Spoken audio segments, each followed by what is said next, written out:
Welcome. In this video, we examine the Reserve Bank of India's latest clarification on family trusts and investment companies and analyze its direct impact on structures, investments, and compliance in IFSC at GIFT City. Over the last decade, and especially after COVID, Indian families have increasingly shifted from individuals holding shares to family investment entities, private trusts, and corporate holding structures. The RBI's latest stance permits the case-by-case transfer of ownership of IFSC GIFT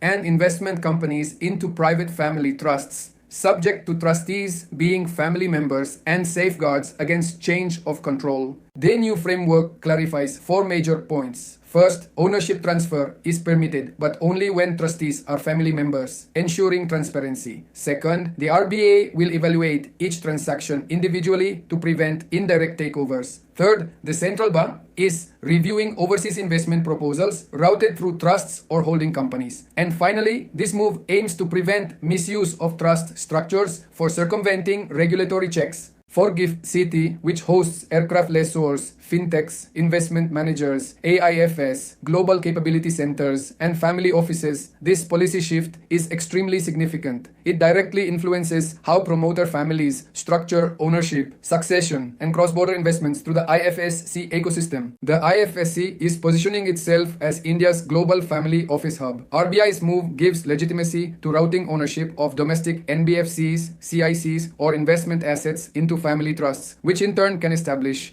family investment entities in IFSC. Category 3, AIF structures, global investment platforms, multi-currency investment arms. This strengthens succession planning and tax-efficient structuring using IFSC regulated entities. Promoters of IFSC-based AIFs often use private trusts as sponsor entities. Earlier, uncertainty around RBI approvals for ownership transfer of NBFC-type entities created friction. Now, with clear case-by-case treatment, family sponsors of AIFs can achieve smoother regulatory alignment, especially when AIF sponsor is a family trust.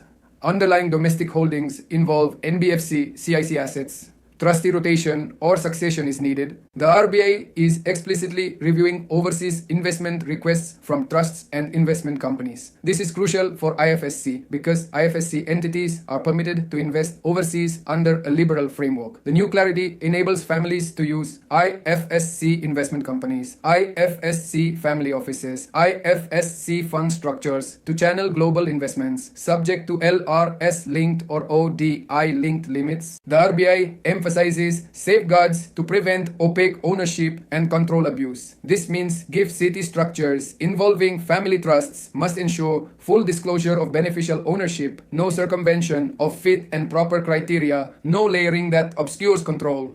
Accurate reporting to SKY plus RBI. This enhances regulatory confidence in IFSC's governance framework. IFSC hosts several foreign-owned investment vehicles. A consistent RBI stance enables clean transfer of Indian holdings into IFSC entities, predictable treatment of trusts owning NBFC-type operations, better alignment between FEMA, ODI rules, and IFSC's capital account framework. Although IFSC is regulated by IFSK, entities often have domestic NBFC or CIC affiliates. RBI's clarity reduces uncertainty around reorganizing promoter holdings, changing trustees after succession, intra-group transfer of shares, cross-border capital flows. This enables integrated planning for both domestic and IFSC operations. IFSC entities must remain attentive to potential gaps. Change of control events can still trigger stringent approval. Fit and proper norms must be satisfied for every trustee and beneficial owner. Non-family trustees may cause approval delays. And finally, coordination between FEMA, IFSC, SEBI, and RBI frameworks remains essential.